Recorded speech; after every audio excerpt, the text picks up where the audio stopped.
Thank you for tuning in to Watching the World. We're so excited to have each and every one of you here today. We're having an exciting show for you covering the Sean Diddy Combs trial for week 5. I'm sure through the media you've seen that it has been quite an eventful week. And today, as I promised to you, I would bring you some heavy hitters. Yes, indeed, some heavy hitters. Let's wait no further to bring them on. We have Blanca Cobb and Queen Shiba. Come on in. Blanca, tell us all about you. I am a body language expert with a master's degree in psychology. So, what I do is I tell you what people aren't saying by looking at the subtleties in their body language. And then I'll pair it with some psychology because a lot of times what people don't want to say, they show anyway, but there's also some psychological reasons as to why that happens. All right. Queen Shiba, tell us all about you. All right. Thank you for having me today. And I'm Queen Shiba. I'm a YouTube content creator. Similar to Blanca, I do have a master's degree in psychology, but I focus on behavioral modification specific to organizational psychology. So hello, everybody. Oh, I'm so excited. You probably don't get to see me this excited. This week was a tough week. I was almost knocked out in court at times. It was so boring when they were doing some of the testimony. But at any rate, what did you guys think about Sean Diddy Combs this week as far as his? Tell us about him. Blanca, you want to go first? Blanca, you go. Sure. Yeah, I can.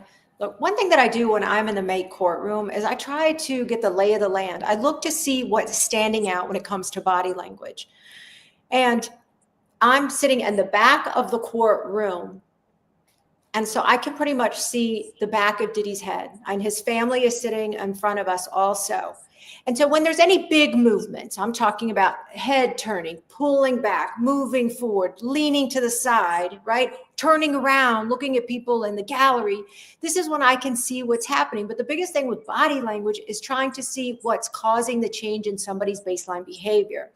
So with Diddy, he's the biggest head nodder I have ever seen, even though the judge has already called him out on it.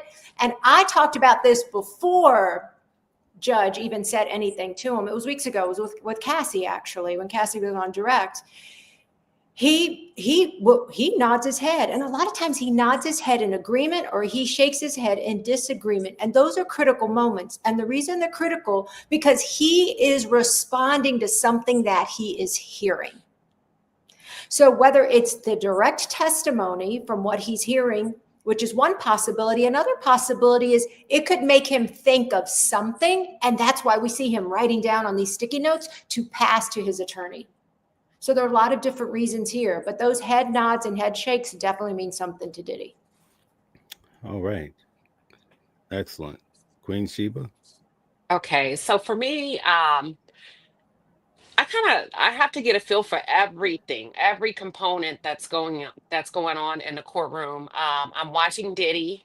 I'm listening to the witness, the cadence of the testimony, the body language, the pauses, the facial expression. And then I'm also looking at the jurors, right? Who's connecting, who's not connecting, who's disconnected, who's sleepy, who's bored. I'm listening to the judge to try to see if he's in alignment with the defense, if he's in alignment with the prosecution. I'm watching the family come in, right?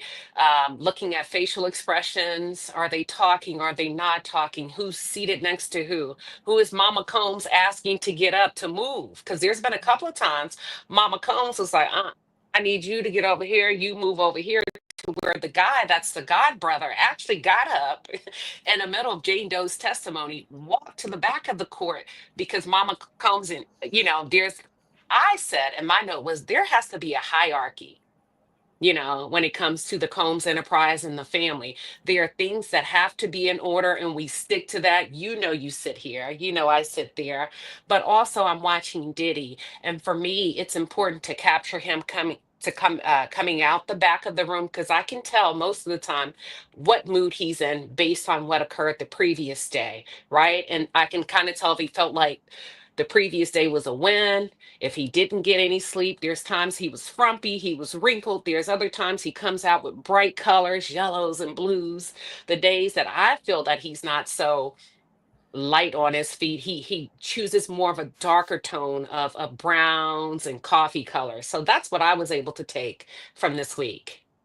Okay, thank you for that input.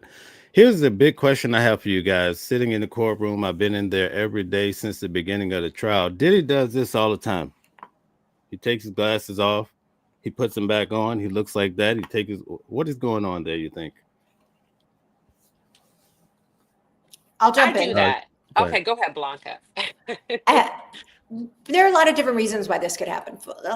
First, let me say this. When it comes to body language, it depends on context. It depends on the number of body language changes that you're seeing to help you lead to a conclusion about what might be going on. One thing about body language is that it can be interpreted in different ways based on context, based on clusters, based on culture. We have to take all of that into account to get a really accurate read. So body language reading is a science as well as an art. So that's why you're going to hear me say, it could be this, it could be this, it could be that. This isn't math, because 1 + 2 = 3, no matter where you are in the world, no matter what country you speak. What language you speak, it doesn't matter. So body language isn't that way. So with the glasses, one, his eyes could be tired. Two, he could be bored. Think about it. We are sitting in these bleachers on hardwood for hours on end. I think his seat is probably a little more comfortable, but still he's not robotic. Other times it could be that he wants to just have something to do. So there could be some boredom there. It could be some spectacle reason, like he actually needs to see something. And there could be some other possibilities. Queen Shiba, what are your thoughts? I have to agree with you 100%.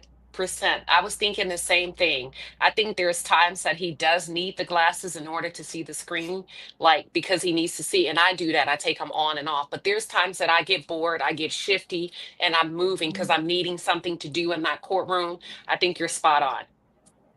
Okay, so let's talk about Jane a little bit, right? We'll go back to Diddy, but I want to ask us about Jane. Jane gave her testimony and she broke down under the prosecution, under direct, all of these times when she was abused, right? I noticed that Diddy's shoulders almost slumped, like his hands were heavy during that moment, and almost he was leaning forward, even toward the attorney on the right. What does that mean? For me, the slumping was that's when I knew she was telling the truth about Whoa. how she's disappointed in herself, that she would allow herself to go to the levels that she went in the free cost, whether it was consensual or not.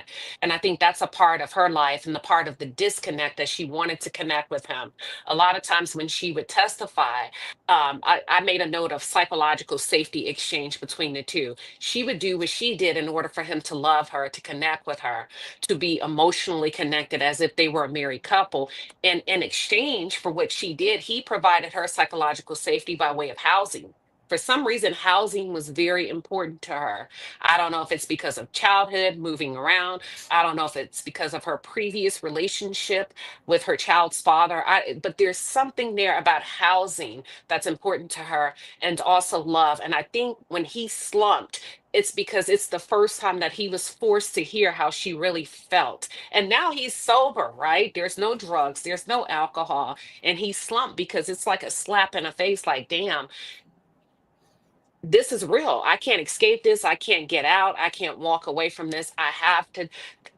It's hitting him head on. So he has to receive what she's saying. And a lot of times under oath, she would testify that when she would bring up how she felt, he would change the subject, get off the phone, or just remind her, listen, baby girl, I'm single. I can do what I want. Awesome. Okay. Blanca. I think Queen Shiba is spot on. And when we are feeling bad, when we're feeling down, a lot of times, even with sadness, the shoulders slump over. When we're not feeling confident, our shoulders will go from being back to being rounded and curved down because we're lacking confidence in that moment. It could be exactly what Queen Shiba is saying. You know, he has to confront, and he's got nowhere to go, but he has to listen to her perspective, to her point of view, whether he agrees with it or whether he doesn't agree with it. He is in that courtroom and he's got to listen to it. And he can be having some type of feelings about that. And it could be conflictual feelings also. Since we're on the subject of Jane, I noticed when she came off the stand after her final testimony, she went and hugged the prosecutor, Comey, and then she went and hugged the lady who had just cross-examined her, Tenny Garagos. Why would she do that? Help us understand. Go ahead, Bianca. There could be a couple of reasons for this. And one, this is the end. It is over. Maybe she feels some kind of support that she got from the government. Maybe that was her way of saying, you know, it is over. I need an embrace to just feel better about this. Maybe she feels, now remember, she did get a little snippy and feisty on that stand with Tenny Garagos during her cross-examination. Perhaps one possibility is she's saying, you know what? I know this was tense for me. Maybe it was tense for you. This is all nonverbal. This is something she could be thinking. And that hug is just a way for her. I'm not talking about Tenny Garagos here, not the defense attorney, but I'm talking about for Jane Doe, for Jane, that it was her way of putting closure to this, of making this rest. Maybe it was her way of, no, the hug meant no hard feelings. It's over. It could be some type of nonverbal message that way, if it's sincere and it comes from a good place. All right, Queen Shiba. Okay, I have a completely different take, right? Because I didn't see her hug the prosecution.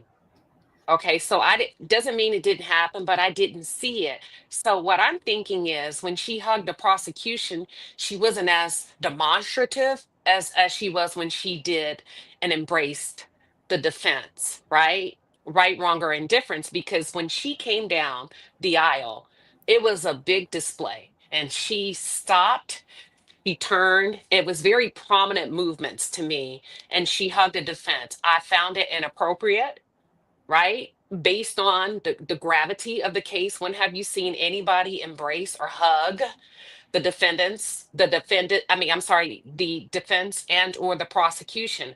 I also found it to be a show of dominance in my perspective, right? When we're looking at women that are victims that are saying, my space was violated. I felt that I had to do this. I felt that I had to do that. I didn't have a choice. So, me looking at it as another woman is, why would you take up space in another woman's area without permission? And also, Tenny was not looking at her. So, they didn't have eye connection for Tenny to be able to say, yes, it's okay, or to be able to embrace her back. The defense's head was turned to the left when Jane leaned in to embrace her. So I felt like it was I'm going to take up space a little bit in this courtroom. Okay, so on that same point, because I'm pretty nosy. When Tenny, who had just cross-examined her, right? When she reached to hug her, Tenny moved in and was squirmish like that. What was going on, you think? I I thought she was looking at Diddy. They were comparing notes, right? I Hmm. think it was completely unexpected, and I think probably what you were seeing is Tenny's reaction to being physically embraced, that she didn't see that coming. But Blanca, what are your thoughts? One, I do believe that in this day and age now, particularly with somebody we don't know, we have to ask permission if they want to be hugged. Even though someone could have a genuine warm feeling or good intention about it, somebody else may not want to be touched, particularly during this tense, one could even classify it as a little hostile cross-examination. So come up with someone unexpecting it could take someone off balance, right? And I think asking or letting them know, putting your arms out, that's a nonverbal side, like a sign, I'm going to come in for a hug, giving the other person the opportunity to respond nonverbally. Either they're going to reciprocate by putting their arms out, they might pull away, maybe they make a face or a frown, or they shake their head no, they give you some type of negative reaction. I think that would be completely appropriate. And going back to what you said, Queen Shiba, yeah, it could be it could be a power statement at the end. I wasn't in the courtroom, so I didn't see it. This is where I need for both of you to kind of fill in the blanks. Like, what was her body language? What was her facial expressions? How close was she to Tenny? You already said, you filled in the blanks a little bit, Queen Shiba, by saying that you thought your perception was that she was busy perhaps talking to Diddy at the moment, so she didn't even see Jane Doe coming in her direction. Right. It was also the first time I saw her walk with her head straight up, back erect. And that, to me, that was a transition in the switch. I don't know if it was code switching, because a predominant portion of her testimony, her head was down, her voice was extremely soft. And I kind of felt like she came out of character. She walked down, she was sure, she was confident. That was the first time she looked around the room. She made eye contact with a few people that were there on her side. And she also made eye contact with another attorney that was on the far, far left side of the courtroom. So she felt confident. She felt sure. No need to hang my head low anymore. And not only that, her jacket was open where I could see her lace bra. So you tell me. All right. Good observation. So just like Cassie, Jane spoke about she did not want to be sleeping with these strange men, but she said in order to build up her psyche, she would dress Diddy and the ex-worker, in matching shorts. What in the world is going on? Go ahead, Queen Shiba. What are your thoughts? Well, first of all, let's call a thing a thing. They were booty shorts, because you don't Oh buy boy. basketball shorts. You don't buy basketball shorts from a sex store. So you already know what kind of shorts they were. And I feel like it was her way to demean Diddy and to also demean the male escorts. And I think there's a level of truth to that, right? Because I can't, whatever is going on and the power dynamics between the two, I can't this is my testimony, right? I can't object in this way. So what I'm going to do is I'm going to demean you in a way that I perceive that you're demeaning me. So just in case you want to show those tapes, I'm going to make sure that they see you as a man in booty shorts. Oh my. In an unflattering way. That's correct. Yeah. Okay, Bianca. It's a way to, I agree with Shiba here. It's a way, it's a power move. It's a control move. It's like, hey, it's not all on me. I'm going to be dishing some of this out to you. So just get ready. And this is one way I'm going to do it. And I would imagine that there were probably parameters under which she felt comfortable that she could exert some control or power in her interactions with Diddy. All right. So ladies, guess what threw me for a loop? What? When Jane said that she was with the ex-worker and she made love to him. How does a woman make love to an ex-worker? And oh my God. That is wrapped in all kinds of craziness. I mean, look, Okay, it Bianca, go. isn't for anyone to judge. Like I'm not here to judge anyone, but it sends confusing signals, particularly when in court we're presented with two sides of a story. One where she is fiercely saying, I don't want to do this. I don't have any part of this. I felt like I was coerced. I felt like I had absolutely no control and I had to do this. And then when the defense showed, wait a second, I heard what you said on direct, but let me show you these texts. And I want for you to read these texts word for word. That really is saying something different than what you said during your direct examination. It's saying here that you enjoyed it, that you wanted. Sometimes you started it, right? Yeah. It sends a confusing message to the world. And people find love in a lot of different ways. And sometimes also the definition of love differs based on person to person. So maybe for one person, it's warmth and caring. Another person, love could be shown in care or warmth, like, being more gentle with someone's body, if you will. I mean, so there's different ways of interpreting what love could mean to somebody. And perhaps because she did say under testimony that she felt close to one of these male escorts, that might have changed that dynamic for her while she was having intimate relations with that person. Wow, that was deep. Okay. I I think so. Also, there's a intricate piece of her testimony where they were reading off the text messages where she actually referred to two of the sex workers as her boyfriends. Ooh. Now, when cross-examined about that particular statement, she said, "I was just joking." And I have to agree with Blanca. There's a lot of highs and lows, roller coaster ride. Like there's just so much where we're just swinging left to right. It's ping pong in that courtroom, and I think that's what the jury is going to have to figure out. Is this a victim? Did she really enjoy this? Are there times where when you use words like "I made love" to a sex worker, oh, what are the legalities there? Is this by force? Is this, is this under duress? Is this where you just surrendered and you just felt like you had no choice? And why choose those words afterwards, right? To describe the act. So I think that's a huge question mark.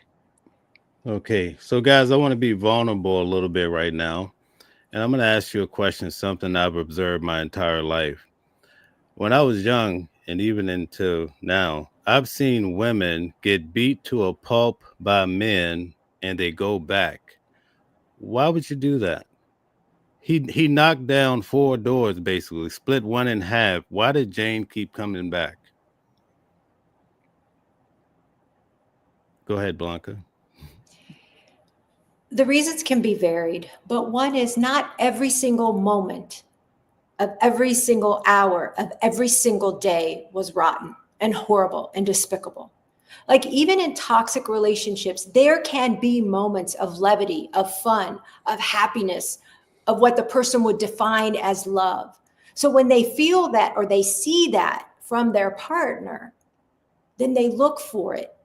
They're like, when is another moment where it can go back to that loving feeling, that nicety, being touched with love and tenderness and caring, or being talked to with respect. So they see glimpses of that in their partner and they hold on to it. They wanted it to come back.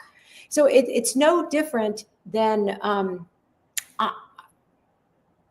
children or a pet. A pet could be mistreated by their owner, right?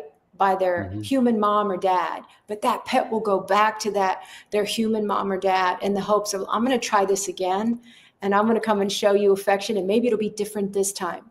Children do the same thing with their parents. Okay, their parents lost their temper, but you know what? Last week, mom and we went to watch a movie. Just yesterday, dad and I went to go play baseball. So they hold on to the goodness and they try to find ways to recapture it again. That's one possibility. And part of that is just trauma bonding. Wow. Okay.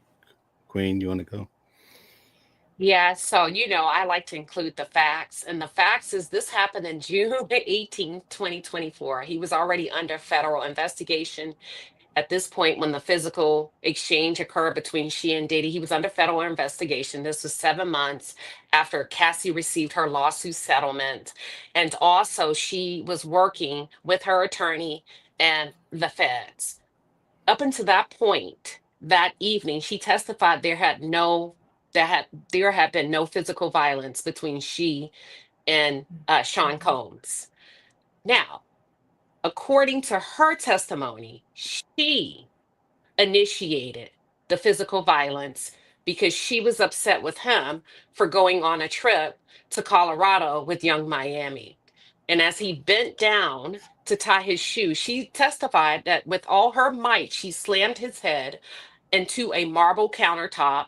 She threw candles, she threw glass, she attempted to leave, and that's when he kicked down the four doors, right? Because I think it's important that we give all details. Um, and then I think he put her in a chokehold as she was trying to escape and go out the front door from behind. And she managed to escape that, and she was able to hide for approximately 2 hours. And then so still he hadn't physically did like a lot of harm yet, not justifying it yet. When she comes back 2 hours later, they asked her, had he hit you yet? She said no. What happened when you walked in the house? She said, I punched him in the face. Then what happened? I ran to the patio. Then he became physical. Now, at this point, you would have thought, number one, Diddy would have left. You got a 2 hour head start. They asked her, what was he doing? after you slammed his head into the counter, what was he saying? He was saying, "You're crazy, you're crazy, you're crazy." My question is, how come Diddy didn't leave? You're under federal investigation. If you feel like this woman is trying to entice you to physically attack her, because what you feel like she's trying to get a settlement, and what the defense led with is, were you trying to entice him to hit you, right? After you read that Cassie received $20 million. I don't know. She said no. So I think there's a level of responsibility on both sides. But why would she come back? That's the $1 million question. Because at this point, I feel like the defense did a really good job of saying, is she trapped? Was she trapped? Because at this point, he's under a microscopic um, lens. The feds are on him, Homeland Security. She's working with the feds. She has an attorney. And she continued to go back to him and to also continue to do the freak offs. So why would she do that? I think Blanca has a really good point. Trauma bonding, the toxicity of it all. And I don't know. Chat, what do you think? For those of you that are tuned in, what are your thoughts? Why would a woman go back? Wow, that's deep. Thank you so much. Something I noticed about Jane is the way she wore her hair. Diddy would be to her right, and I noticed that she wore her hair covering this side of her face. And throughout the day, she just kept rolling her hair, rolling her hair. And also, she had her body positioned like away from where Diddy would sit. Does that have meaning here? Go ahead, Queen Shiba. Absolutely. I think it has two different meanings. Number one, I need to shield myself from you in a way so that I'm able to focus on being able to be as comfortable as possible on the witness stand. Because number one, I'm under oath. Number two, I have immunity and I have to tell the truth. Number two is he also liked her hair. And he would tell her how to wear her hair sometimes in the text messages with the free cost. So I'm gonna give you just a little bit, but at the same time, I'm going to protect myself from you. That's why I don't know. What do you think, Blanca? I think I'm so glad you picked up on that observation, Mel. I wrote this down in my notes. Where she had her hair, I agree with Queen Shiba. It could be she was protecting herself from him, but also it is a way to exert control in the courtroom by not letting him see her in the eye if she has her hair flowing here and he can't really get a good look. Turning her body away a little bit, and I did look at the angle of her screen because she had a monitor. So it was angled a little bit. So it worked that it was angled in a direction more towards the jury and not to Diddy. But I do think it was a way for her to exert control in that courtroom. You don't get to see me unless I decide you get to see me. And then turning her shoulder a little bit psychologically and in body language terms, she's giving him a little bit of the cold shoulder. Oh, wow. It's a power play, in my opinion. Do you feel like the government prepped her? Do you feel like when they do prep that it's this amount of detail in the preparation on the side of the government, or do you think she kind of gets to decide how she's going to go in there? That's an excellent question, and I don't know the answer to that. What I do believe, a lot of times when each of us are in a difficult situation, our body responds to protect. That's why we have this fight, flight, or freeze system and our limbic system that activates when we feel threatened, whether it's a physical threat or a psychological threat. And I think sometimes it just takes over. It's like instinct. So I don't know if she was coached. I can't speak to that, but part of me really feels like this was just her way of gaining control of the situation. She didn't want to see them because those first couple of days during her direct, her head was down and she was talking very low and soft. It wasn't until towards the cross that her head came up and she would actually look at the defense attorney. Okay, so let me tell you what I saw, because I'm looking at everything, right? I'm nosy. Yeah. Diddy was giving her the eyes like he was giving Cassie when Cassie was on the stand, and then she came back with her hair like that. So what's going on in Diddy's mind that he's trying to look the victim in the eyes? Go ahead. Who wants to connect? Intimidation. Ooh. 5 syllables. I think that's one possible reason. And then if he hasn't seen her a while, sometimes it's out of curiosity. How does this person look? Do I still feel the same way about this person? You're trying to size somebody up when you're looking at them. So it could be curiosity. It could be intimidation. It could be, you know, thoughts that he's had. Like, did it have to end this way? Could it have been different? Who knows what he's thinking? So I'm just throwing out some possibilities of what could be happening. Okay, good. Okay, Queen Shiba, tell us what you think. That's good stuff, Blanca. That's really good stuff. You said intimidation and I said connect. Either way, somewhat along the same lines, right? I'm needing you to connect. I need to know, like Derek Ferguson described Diddy as a very brilliant, powerful man in business. So he needs to, I think that was a way for, if she just looks at me, I know I still got it. If she looks at me, I can kind of send a signal. So he's still going to exert some of that brilliance that we've come to know him for. That's the reason he's a billionaire. And I feel like he was needing to connect with her. You know, maybe I can weigh you down. Eventually you have to look, come on, number one. Number two, he's never seen her in this light. He's never seen her with this much sophistication, coverage. Probably never even seen her before as a woman, capable, confident. Maybe he marveled at her communication style. He's very highly intelligent to me. She's sharp.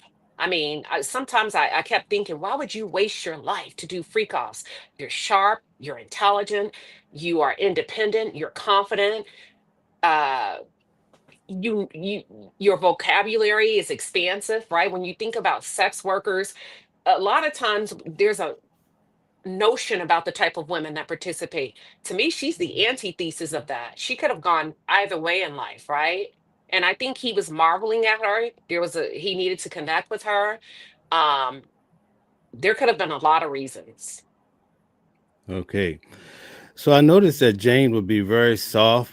She'd be crying sometime when she told her story. Sometimes she'd cry at a high pitch. But when they brought up my Young Miami's name, she turned to a completely different person from my reference point. What's going on there? Queen Shiba? Jealousy, envy, coveting, a little bit of complexity, rage, anger, yearning. Young Miami, Diddy was more family oriented with Young Miami and her child. Diddy took family trips with Young Miami and her child. To me, Young Miami is symbolic of all the things that she wanted psychologically from Diddy as it related to emotional security, family unit. Some of the words she would use in her text message regarding the house that he purchased for her son, big backyard, our house, family. And to see Young Miami get that, Young Miami. So let me be honest. Jane Doe has an air about herself, right? In my opinion, an air about herself. And there may have been a level of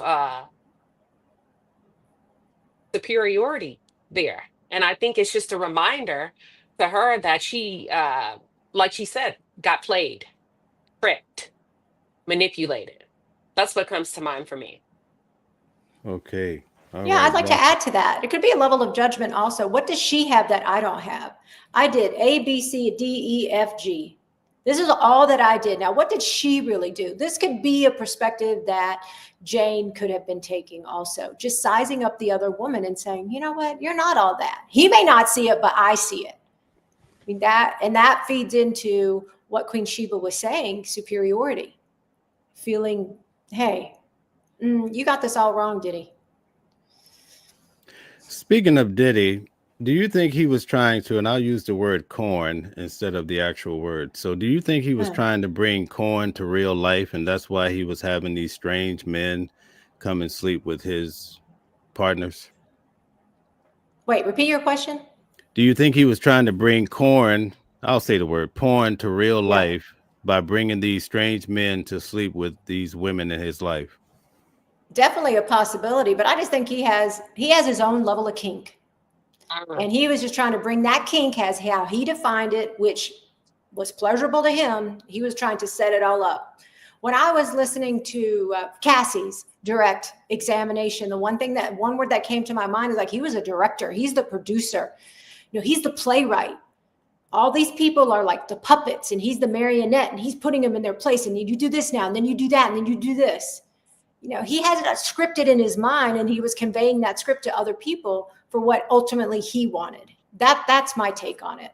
Queen Shiba may have a different take. No, brilliant. I mean, you took the words right out of my mouth. Crescendo. So that's what he was saying. Crescendo. Quit on me.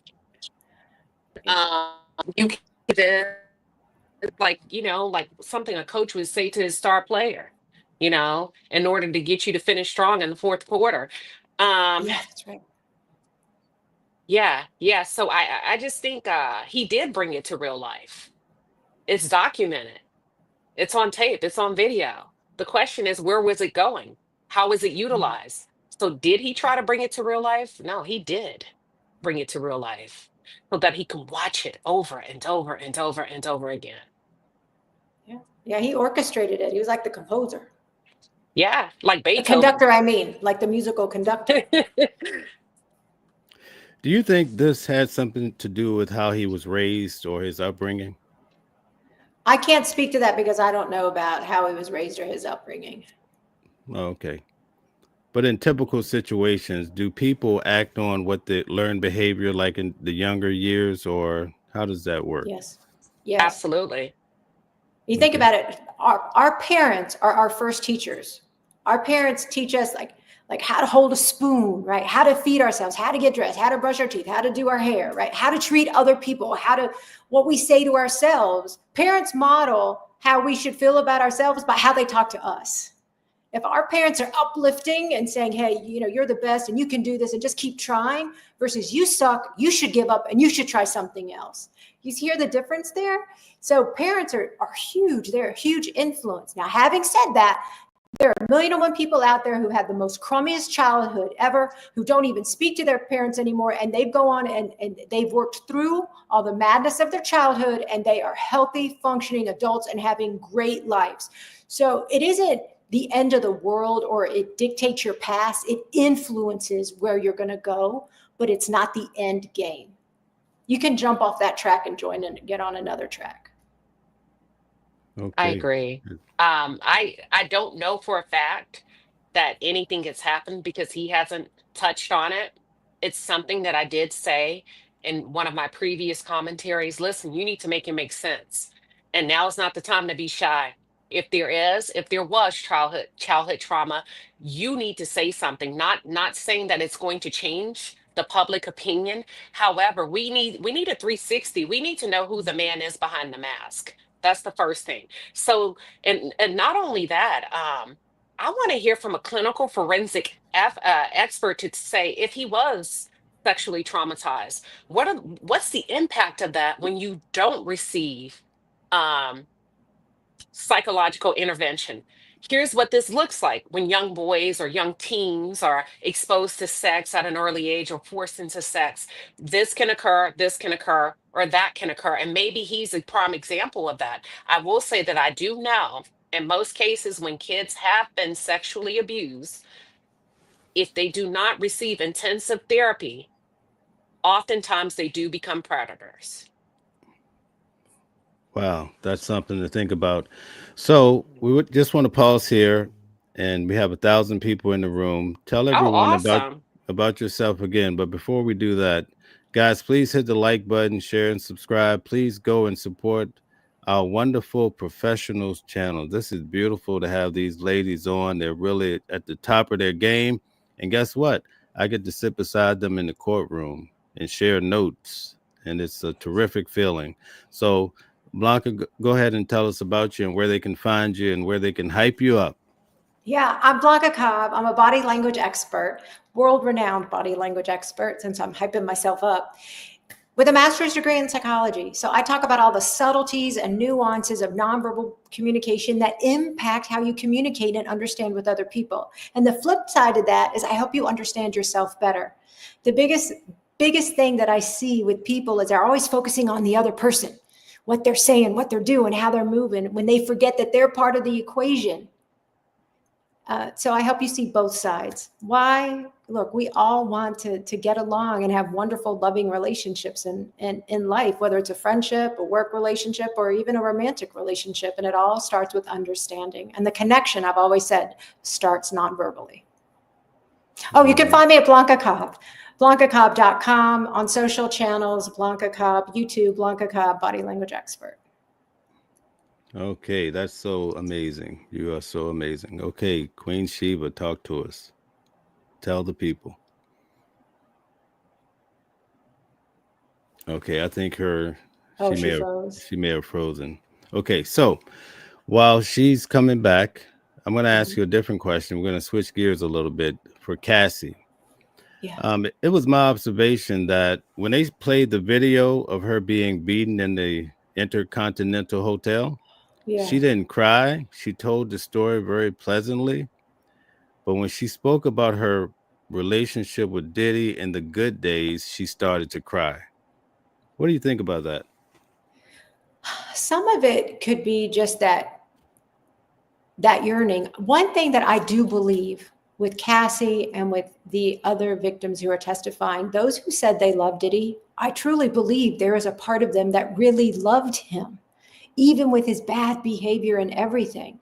So talking about abuse that perhaps you've been able to process and that you can talk about, it doesn't sting as much when you talk about it more. Having said that, though, here's the caveat. There could be sometimes, like I'm going to make this up. You could talk about it, let's say 40 times, and you're okay. There are no tears. Then that 41st time, it's like a wave of emotion. Because I do believe that our body holds in that trauma. As much as we try to release it and talk it through and move on with life, there's still a part of us that has to learn to cope with it, and it will show itself, sometimes in the most inopportune times. But having these, talking about the relationship, it could be regret, like why did it have to turn out this way? What could I have done differently? Why did he do that? Could he have done? It's almost like if there's a lot of what ifs in someone's mind as they reflect on it. And if you really love that other person who has hurt you, it hurts. I mean, it really hurts. And it's just a way to feel the emotion and also letting it go. Thank you for that explanation. There were times when Diddy would beat Cassie to a pulp, punch her in the head, punch her in the stomach. When the police came, she wouldn't tell. Why do women protect men that beat the crap out of them? One reason I believe is that they're scared. I mean, it's like you talk when the police are gone, just wait and see what happens.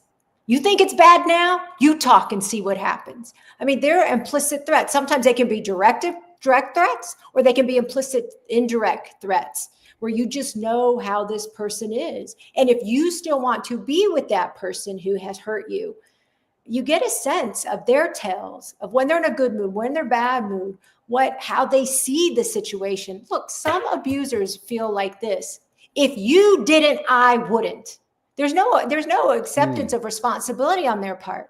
If you didn't walk in front of the TV, I wouldn't have thrown that bottle at you. If you didn't get sassy, I wouldn't have slapped you. Not, I need to do a better job controlling my emotions and keeping my hands to myself. I mean, no, it's always the other person's fault. Wow, Dawn Rashad really blew me away. She said that Diddy had beat Cassie, punched her in the head so badly that she had to wear sunglasses, and they all wore sunglasses in solidarity with her. But this is the part that really bothered me. When they got into the car, Cassie told Diddy, "Why do you have to beat me in front of others?" Almost like she was okay with getting beat at home. Just don't do it in front of other people. Why do victims take that approach? One possibility is a humiliation.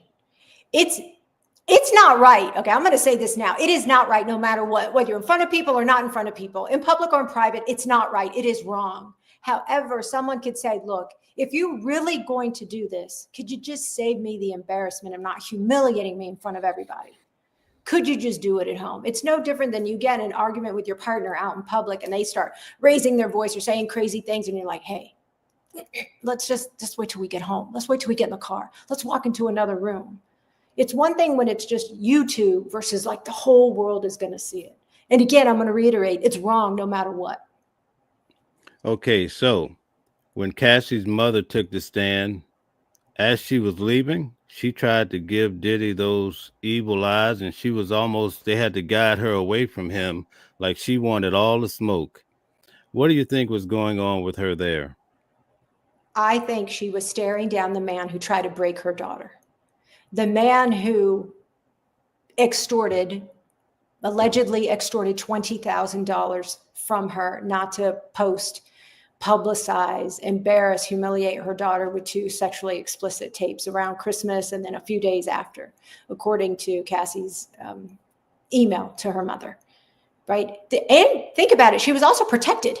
She was in a court of law. There was no way Diddy was going to get up and do anything. I mean, that might have been her only time where non-verbally she could communicate with her eyes and her stare and her glare, that anger, that resentment, that angst that she was feeling against him. And it was a safe way to do it.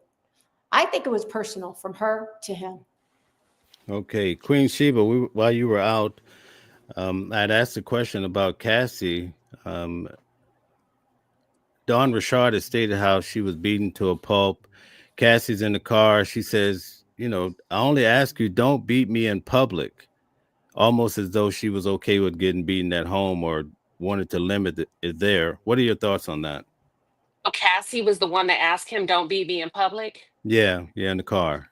Okay, so Cassie, I think there was a level of so living 2 lives, not wanting everybody to know the other side of the coin of being with a billionaire, embarrassed that she would be subjected to this, presenting one side of this relationship, knowing the reality on the other side of that is I'm being demeaned, I'm being physically attacked, I'm embarrassed, I don't want my friends to know, I don't want the public to know. At least do me the honors of waiting until we're behind closed doors. That's what I take from it. Okay, that's a powerful explanation. I'm going to ask you guys this question, but I want to tell the people in the audience that some of you can come up now. We're at that point. I know time went by really fast. Let These me ladies. introduce myself though. Hold Oh, on. that's Yes. right. That's right. You went out. You went out. That's right. Go ahead. Go ahead. Go ahead. Yes, so thank you everybody for tuning in. I think Mel is about to open up the lines. I'm Queen Shiba. I am a content creator on YouTube by night, but during the day, I'm actually a mental health product developer, and I design and develop behavioral health, mental health products for huge healthcare corporations. So, and my background, like Blanca, is in organizational psychology. Yep, that's it. You guys set a really good example for all the ladies in the world. I tell you, you guys are at the top of the game, and I appreciate you guys. It's nice this case, although it's a terrible case, it brought us together, and I'm not letting you guys get away without showing your talent to these people. I think you're helping people in the audience, and it's beyond compare. So the question that I have, and please hit the link and come up if you'd like to. We only have about 10 minutes left. Is there a such thing as emotional consent? You don't want to consent for someone touching you, but what about mentally? Is there a such thing as you should ask for permission before you bring your problem to somebody who's living in their little peaceful zone? Is that a thing? Go ahead, I think, Blanca. I think, look, we take liberties with people we're really close to, whether it's our parents, our partners, our best friends, right? Our sisters, our brothers, people who we're really tight with.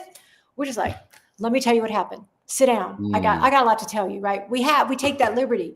But with people that you may not be as close with or you're not sure about, I think the best thing to do is say, hey, I've got something on my mind. It has to do with this topic. How do you feel if I just share it with you? I want your advice, or I want to get it off my chest. And hey, it gives them an out. They can say yes or they can say no. And if they say no, just don't take it personally. That's my opinion anyway. You'll find somebody else who would be happy to listen. Okay, we appreciate that.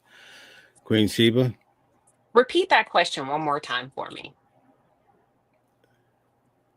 Is there a such thing as giving people a chance to provide their emotional consent that they want to hear what your problem is? So in other words, if I'm having a really bad day, if the other person is in a peaceful zone, you should give them some sort of consent before they bring their problems to you. I think it would be nice.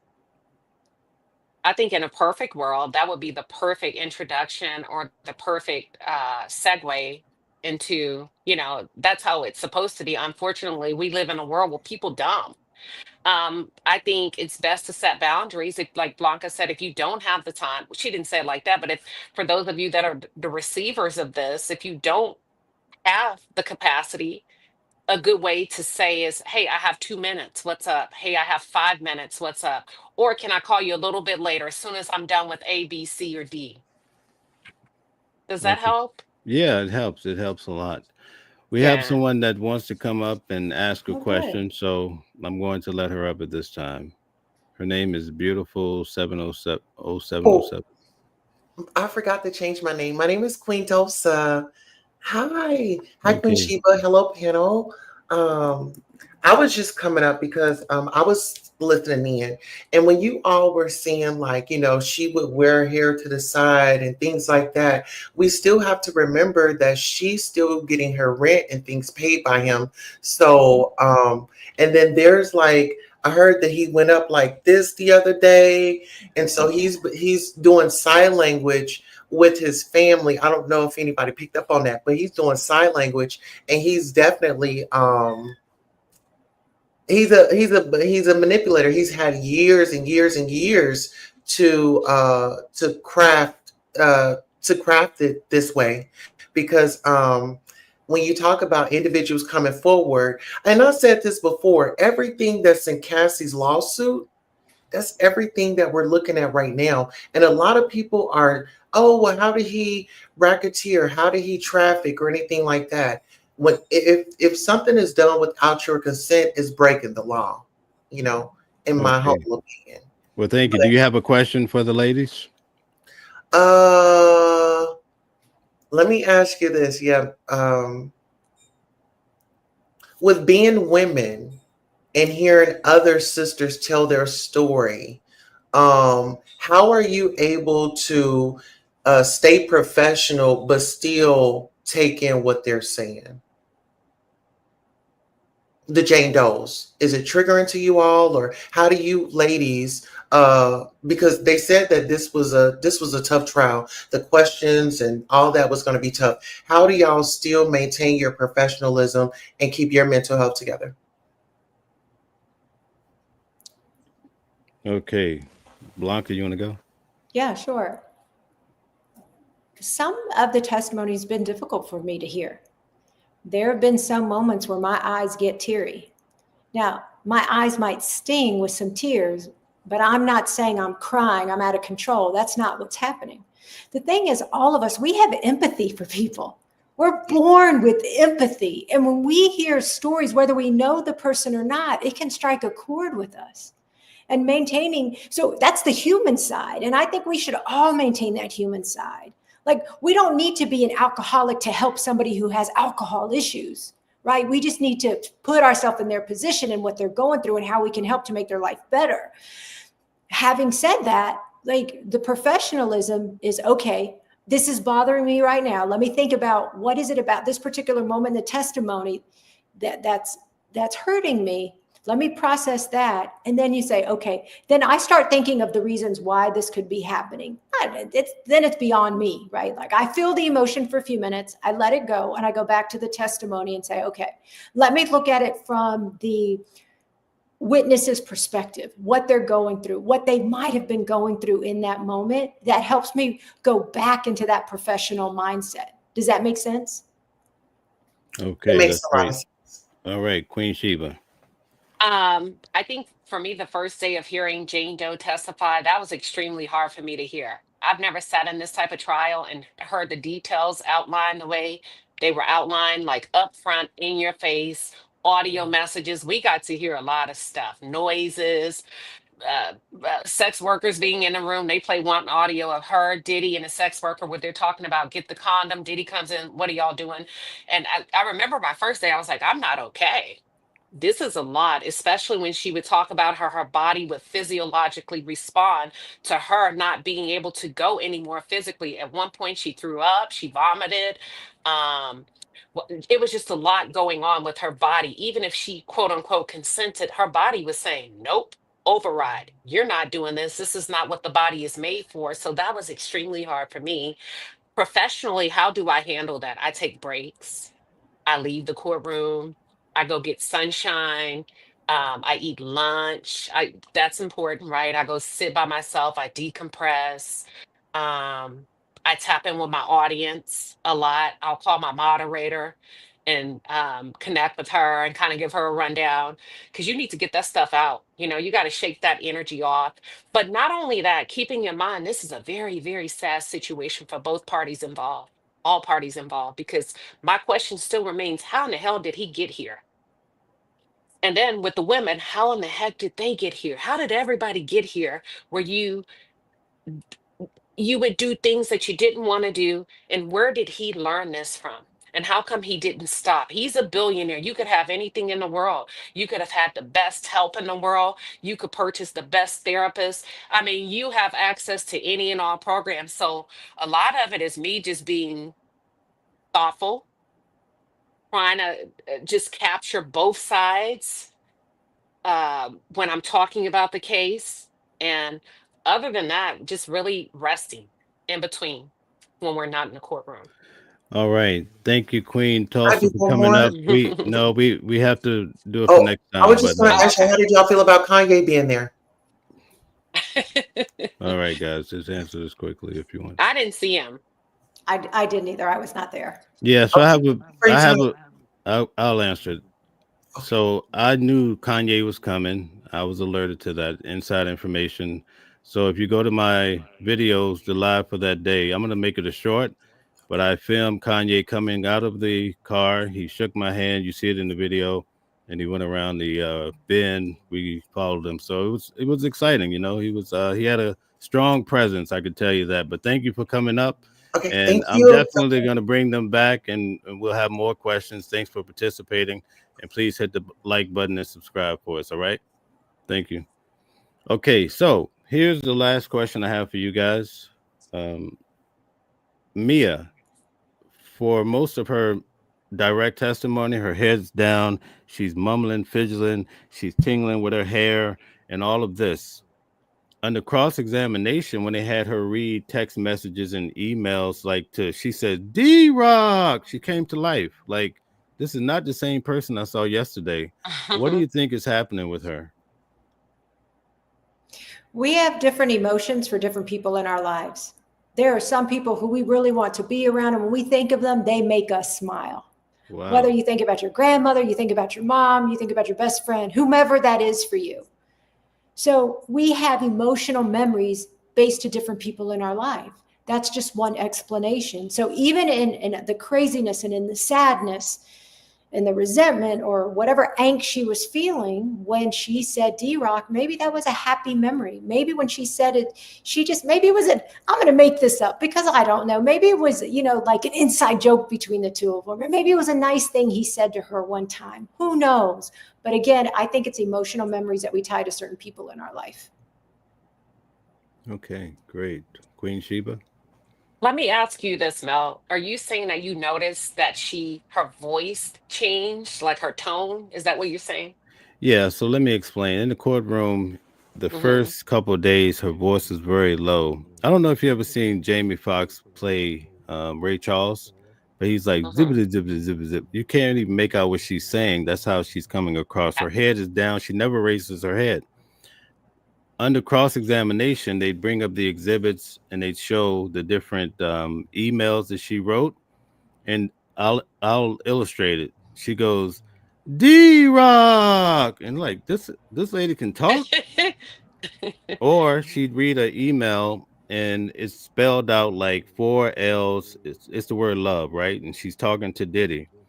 It's like five O's and three V's or whatever. And she says, I love you. Like she's really coming out of her shell when she's talking about Diddy in these circumstances. So it's almost like you're getting a different person, is what I'm saying. So can I be honest? Yes, go ahead. Okay, and this is just based on my observation with a few of the ladies. We know there's a history of extensive drug use, substance use, and there was two of them that I wondered if they were still having challenges with that, and one of them was Mia. Okay. Okay. Well, that So, if I don't know, I'm not saying she was under the influence. I'm just saying it was a question mark in the back of my head. Is that still a challenge? And hell, sometimes if you're high, you you Yeah. might be like, oh, oh, that got out. Let me put that back in. You know, you're sitting there for hours. I don't know. I'm not saying that's the case, but I don't know. All right. One thing one thing about me, I like to keep you guys to the time that I had asked you to come on for, and we have reached that time. It's a sad moment because I enjoyed you guys, and I know the audience did too. And I didn't get to go through the comments like I wanted to, but maybe next time I could get you guys on a little longer, and we can indulge with the crowd a little bit more. So, in conclusion, I just would like to have you guys say where you're from, where people can find you, and give us one closing statement. Close out the Diddy case. You want to go, Blanca? Sure, I will go. I'm Bianca Cobb. You can reach me blancacobb.com or social media at Bianca Cobb. YouTube, I am Bianca Cobb, body language expert. And let me think of a parting thought. A lot of people seem to be very curious about body language, particularly in the courtroom and in this case.